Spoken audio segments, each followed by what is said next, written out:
Reportagem do Fantástico sobre a perseguição ao serial killer Lázaro, isso mesmo. Essa perseguição que está durando uma semana e está repercutindo muito, está sendo uma coisa muito falada no Brasil inteiro. Fantástico, uma reportagem bem interessante, mostrando alguns aspectos. Eu vou comentar sobre um aspecto muito interessante também, mas primeiro vamos dar uma olhadinha na reportagem e depois a gente volta para conversar. Eu sou o Gabriel Suminski, publicitário, designer gráfico e empreendedor há 17 anos, sempre vindo aqui comentar as principais notícias do dia. Essa notícia não é exatamente do dia, mas é sobre essa reportagem do Fantástico, sobre essa caçada ao Lázaro, que já está durando aí mais de uma semana. A repercussão nacional está durando mais ou menos uma semana, mas ele já vem sendo caçado há bastante tempo. Vamos ver a reportagem, vamos voltar a conversar sobre esse caso, que tem muitos aspectos interessantes para comentar. Mas já deixa teu like, se inscreve no canal e ativa o sininho, que é sempre muito importante para continuar o trabalho, vindo aqui trazer as informações, as notícias e os comentários. Vamos ver a notícia e vamos conversar na sequência. Tranquilo, mas ontem a Cadela Cristal, que ajudou na tragédia de Brumadinho em janeiro de 2019, ela chegou aqui no início da noite para ajudar nessas buscas por Lázaro Barbosa, de 32 anos. A Cadela Cristal, ela tem 6 anos e ela é treinada para farejar o cheiro de pessoas vivas ou mortas. Ou seja, ela não precisa de roupas daquela pessoa para poder identificar. Ela consegue localizar porque ela já é treinada para isso. Inclusive, a gente recebeu informação agora há pouco que a Cadela Cristal, ela está dentro da mata nesse momento, fazendo as buscas para ver se localiza o Lázaro Barbosa, que há 12 dias está aí foragido, a polícia está em busca desse homem.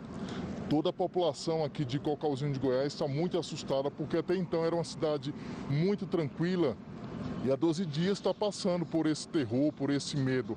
Inclusive uma família de 6 pessoas, entre elas uma mulher grávida, dormiu bem aqui em frente à sede da Força Tarefa aqui em Cocalzinho de Goiás, dormiu dentro do carro com medo de voltar para casa, de ser atacado, de repente encontrar o Lázaro dentro de casa, Tiago.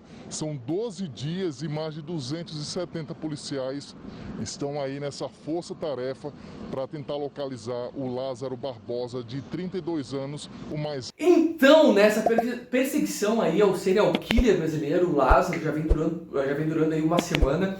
Hoje tem mais de 200 policiais envolvidos nessa caçada, na busca por ele. Ele é um cara muito esperto, que ele é acostumado a viver na mata, então ele tem se escondido em altos ele se esconde no topo de árvores, ele se esconde em algumas grutas que tem ali na região, que ele conhece muito bem, então facilita muito ele conseguir se esconder. A gente vê que como ele conhece muito a região, ele consegue se safar e consegue, né, ludibriar alguns policiais justamente pelo conhecimento do território dele. Mas a gente tem que entender que o caso dele é muito mais complexo, simplesmente essa busca, essa caçada. Essa caçada é óbvio que a polícia vai pegar ele, agora é questão de tempo, né? Já tem muita gente envolvida, ele está sendo cercado, ele em pouco tempo aí ele vai ser pego. Não se sabe, né, como que isso vai acabar, se ele vai ser preso ou se numa troca de tiros dessa ele vai acabar, né, sendo abatido, sendo morto, a gente não sabe. Mas o fato é que é uma questão de tempo para ele ser preso. A questão toda é como ele chegou às ruas de novo. Ele foi um cara que foi preso, ele foi examinado e foi ter feito vários diagnósticos por ele e ninguém conseguiu. E ele teve, né, ele era para ter sido diagnosticado com a psicopatia que ele tem, para ter sido mantido sob custódia, mas não, ele foi liberado para, né, conviver em liberdade, enfim. A questão toda é que a gente viu um grande problema, enfim, o problema prisional no Brasil ele é muito complexo já há bastante tempo, mas essa questão de saúde mental também é muito negligenciada no país, e principalmente nesse lado criminal, porque a gente não tem tantos profissionais qualificados para fazer essas averiguações, entender que esse tipo de pessoa com esse tipo de psicopatia não deveria estar ser liberado para fazer semiaberto ou qualquer outra coisa desse tipo. Tinha que ficar presos em instituições adequadas, né? Enfim, se tratando e mais longe da sociedade, né? Ele não pode conviver com a sociedade nesse grau de psicopatia, né? Ele, embora ele, quando tenha sido preso, por ele ser um psicopata, ele conseguiu manipular e fazer com que os médicos entendessem que ele não tinha, que ele era um desses casos recuperáveis, né? O que não parece ser pelo grau de frieza com que ele comete seus crimes. Mais ou menos, para a gente traçar um paralelo, é mais ou menos como o caso da Suzane von Richthofen, né? Que quando ela foi presa, ela conseguiu, ela tentava sempre seduzir, e a gente não necessariamente seduzir sexualmente, mas seduzir o juiz, de seduzir os médicos, de seduzir a polícia para entender que ela não é culpada, que ela é inocente, que ela não fez por mal, porque ela tem um grau de psicopatia muito avançado. Então, quando não se tem um diagnóstico adequado, criminosos como o Lázaro acaba voltando para as ruas e a gente fica aí à mercê desses criminosos, né? A gente sabe que não existe uma rede de proteção,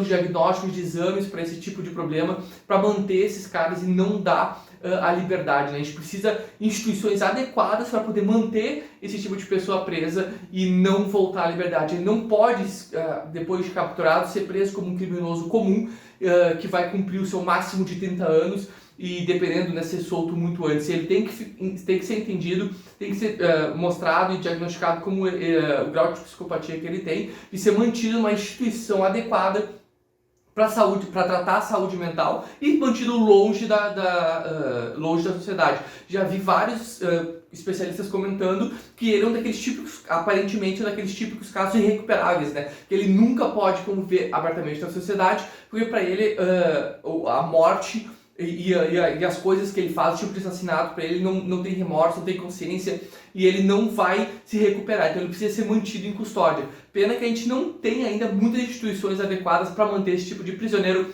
muito tempo preso. E tu, o que tá achando dessa caçada? O que tu achou dessa situação toda? Deixa aqui embaixo nos comentários, que eu vou estar comentando contigo e a gente vai estar discutindo o assunto, certo?